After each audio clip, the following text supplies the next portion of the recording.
Sup you guys, ASD Classified here, and I'm going to be doing another review of Power Rangers Dino Supercharged. This time episode 4, A Date with Danger. So, this episode, for the most part, I didn't like it.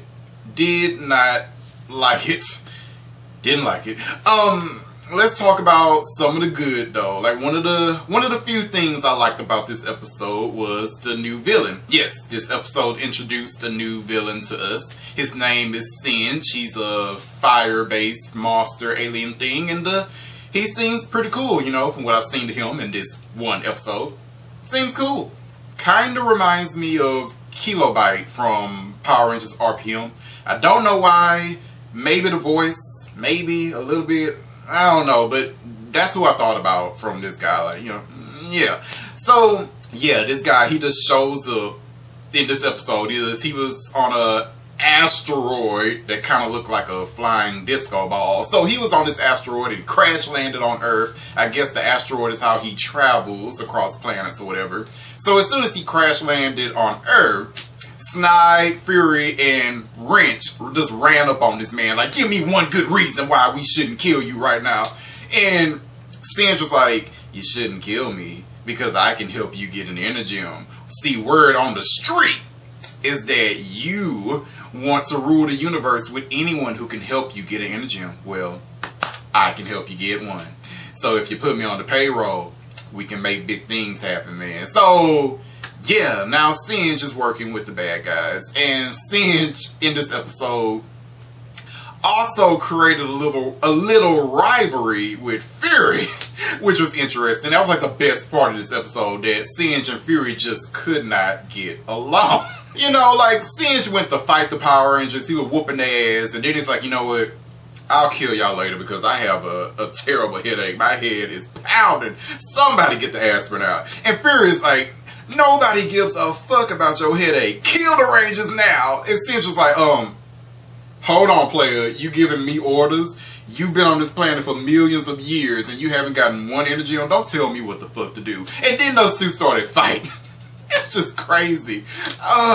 And at one point in the episode, like, Singe grew giant size and he was fighting the Rangers and their Megazords and winning, mind you. But before Singe could, like, potentially kill the Rangers, Fury, out of jealousy, reversed the effects of the Magna Beam and shrunk Singe, you know, back to his normal size. And around the end of the episode, like, Singe was in Fury's room. I'll get back to the room part. But Singe was in Fury's room. And Singe was like, you know, Master Heckle told me I could choose whatever room I want, so I'm picking this place, which was Fury's room. And Singe said, so, Master Heckle was pretty impressed with me in my fight with the Rangers until the Magna Beam malfunctioned. You wouldn't happen to know anything about that, would you? Fury was like, it's a rusty old ship, Singe. Accidents happen. I bust out laughing when Fury said that. Like, I died laughing. Oh my god. I kind of like this rivalry so far. I hope it does. I hope it goes well, is what I want to say. So yeah, Singe, pretty cool villain. Oh, and back to the room thing. He took Fury's room. That was one of the jail cells. You mean to tell me that Fury never had his own room on this ship? He just slept in a jail cell like all the other prisoners? Really? Okay. But whatever. One of the other things I liked in this episode was that at one point Tyler kissed Shelby on the cheek. Yeah. Yeah, that's about it. Okay, so the majority of this episode I just didn't like, because the main plot of the episode was Chase and how he can't keep a woman, and yeah, it's just okay. So Chase was dating this girl, right? But she dumped him because Chase was all about himself. Like, when they would go on dates, Chase had this girl at the skate park for a full hour of this girl sitting here watching him do tricks, and she's just sitting there. That's it? And then the other date after that, he was just counting all the trophies he's won in like skating competitions, I guess. Are you kidding me? It's like, the moral of the story for Chase anyway was that he needed to learn how to date women. Like, you know, it can't just be all about you. You have to ask about them too or something. But it's like, the show tells us that Chase goes on dates all the time. You mean to tell me that somebody like Chase, who's like a womanizer and he goes on dates all the time, has never learned this lesson before? I feel like a serial dater like Chase should know, you know, how to court somebody. He should know how dates go with women. Like, you know, yes, you have to ask what they like to do. You have to take them on dates where you both do things and interact with each other and you both learn about each other. How does Chase not know this? That's what irked me about this episode. Somebody who goes on dates all the fucking time does not know how to date somebody? What? And so, that's what tripped me out about this episode. It's like, you couldn't take this girl on the beach or walk on the park, ride bikes together, go out to eat, go get some ice cream. It's like, you have done this before. I don't understand. Like, the Rangers were cracking jokes on Chase because he goes on dates all the time. So how do you... But yeah, this was the main plot of this episode and I just didn't like it. I feel like I would have liked the plot of this episode if they would have tweaked it more. You know, say if it went like this. Like, what if Chase is like a pretty boy to these women? Like, Chase can always get dates, right? But when the women actually go on dates with him, they just don't like what he does and they leave him. And so what if the episode has started off with like, Chase is dumped again, and he's like, I just don't understand what I'm doing wrong. Like, I always get these dates, and then these women leave me. And then the Rangers are like, well,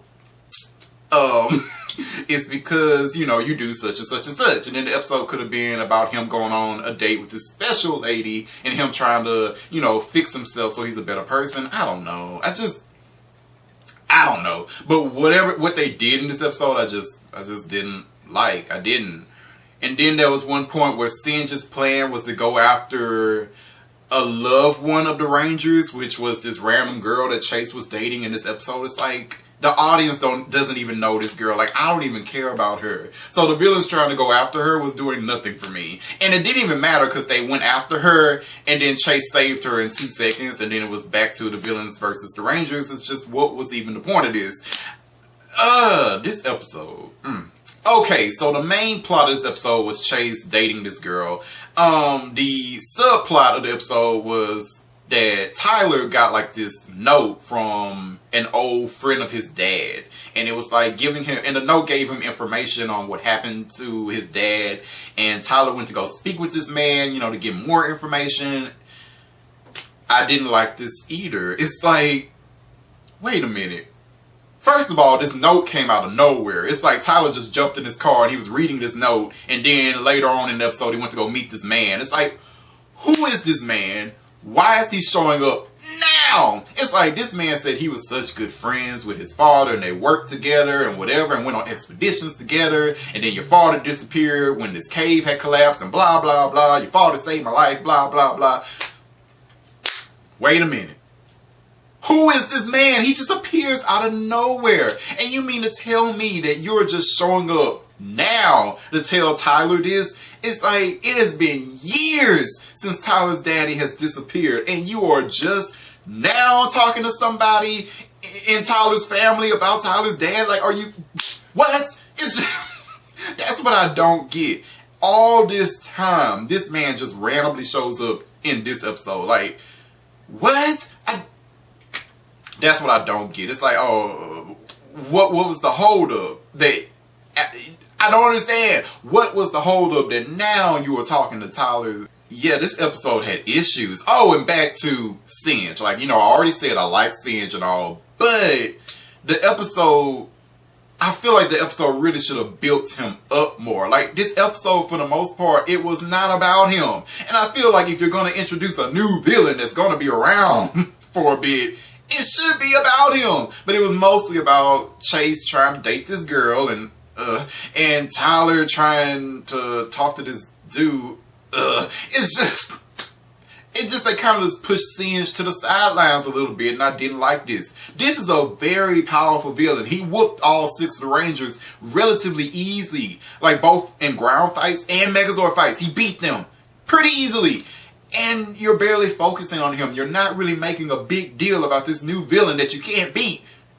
Why? I don't understand. It's like, this would have never happened in Mighty Morphin. And it's like, a lot of Power Ranger fans like to clown Mighty Morphin and say like the seasons have improved so much since Mighty Morphin. In a lot of ways it has. But Mighty Morphin would have never done some shit like this. If a new villain showed up in Mighty Morphin, Zordon and Alpha would have lost their goddamn minds. It's like, oh my god, Rangers. It is the evil Sting and Scorpina, bitch. I haven't seen this bitch in 10,000 years, bitch. Beware her, Scorpion Sting, bitch. It's like, they would have lost their minds. Oh my god, Rangers. Master Vile is here. He is super powerful. Oh my god. He knocked all the lights off in the command center. I swear we paid the light bill this month. Oh my god. It's like, when new villains popped up in my childhood season of Power Rangers, you know, stakes will be raised, you know, but in this episode, oh, we got a new villain, he kicked our ass, I don't know, we'll deal with him later. Right now, we gotta get Chase laid, and we gotta find out what happened to Tyler's daddy and stuff. It's like, so, yeah, I just wasn't that into this episode. I'm gonna give it a 2 out of 5. Yeah, I don't know. Maybe I'll feel differently later, but right now, 2 out of 5. So, if you're watching this review, what did you think about this episode of Power Rangers Dino Supercharged? Did you like it? Did you hate it? Did you think it was mud? Let me know in the comments if you would be so kind. Alright, later guys. Jamata.